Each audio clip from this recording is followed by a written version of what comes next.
L'économie congolaise connaît depuis 2014 une crise due à la baisse du prix du baril de pétrole. Ajoutez à cela l'actuelle crise sanitaire qui influe sur le fonctionnement des institutions financières du pays.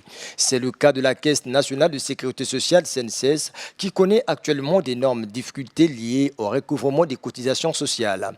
Au cours de cette session bilancielle axée sur les rapports de gestion et des états financiers 2017-2018, le conseil d'administration de la CNSS a aussi planché sur les modalités de paiement de la dette de l'État envers cette structure financière, laquelle dette en cours de traitement s'élève à 200 milliards de francs CFA. Nous avons informé le conseil d'administration sur les démarches en cours en vue de la titrisation de la dette de la CNSS et que l'État a pris une option pour pouvoir titrisation cette dette-là.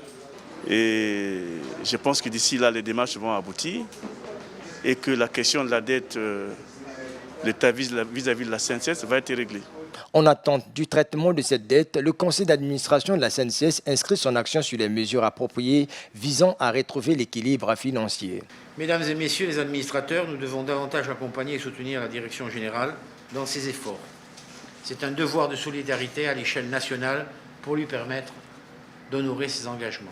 Malgré la crise économique et sanitaire qui secoue la CNSS, les rapports de gestion et état financier 2017-2018 ont pu maintenir leur fonctionnement normal selon le compte rendu de cette session bilancielle.